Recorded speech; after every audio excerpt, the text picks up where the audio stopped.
এই মাত্র জাস্ট উপরে উঠে এলাম রান্না করে। আজকে জাস্ট মাথাটা প্রচণ্ড গরম, বাট কেন জানো, রান্নার একটা লম্বা লিস্ট, এদের সমস্ত কাজ তো করি, বাড়িতে বাচ্চাও আছে তাকেও সামলাতে হয়, তো রান্না করার থেকে পুজো করার সব কিছু এভরিথিং সব আমিই করি। তো কি হয়েছে, আজকে দেখো কী কী রান্না করে এলাম। শাক করলাম, ডাল করলাম, পোস্ত করলাম, মাছ করলাম, শুক্তো করলাম, তারপর আমের চাটনি। তারপর আর বলছে নাকি ওনার অর্ডার, তো খাবার সময় একটু গরম গরম পাঁপড় ভেজে দেবো। তো আমি বললাম কারো জন্মদিন না অন্নপ্রাশন আছে?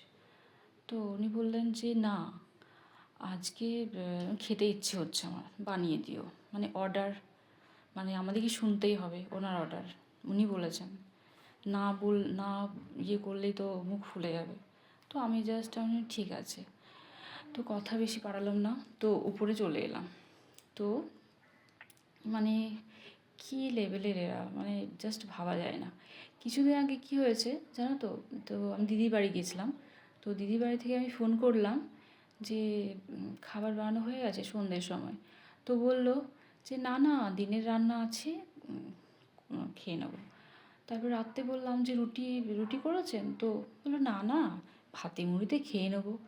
মানে এই রকম ধরনের এরা, মানে জাস্ট ভাবা যাচ্ছে কীরকম লেভেলের। মানে কি বলবো, কিছু বলার নেই। এর সাথে তর্ক করতে যেও না, তর্ক করে তো তুমি হেরে যাবে, তর্কতে তুমি পারবে না, তুই চুপ থাকা বেটার। তো আমিও কথা বেশি বলি না, তো চুপচাপ মানে ওপরে চলে আসি। মানে কানে কিছু হেডফোন নিয়ে নাও, গান শোনো, বা অন্য কিছু টিভি দেখো, অন্য কিছু করো, তাও ঠিক আছে। মানে কথা বলো না এগুলোর সাথে। মানে কি বলো তো, এরা বোঝে কম খায় বেশি, কথায় আছে। তো এই ধরনের, মানে এমন কিছু নেই, এভরিথিং সব জানে। আর আমরা তো অন্য বাড়ি থেকে এসেছি, মানে আমাদের উপর সব কিছু অর্ডার খাটানো যায়, এটা করতে হবে, ওটা করতে হবে, এটা এটা হ্যানা ত্যানা, বাট আমাদের কিছু ইচ্ছের কোনো দাম নেই। তো এইটুকুই জানালাম।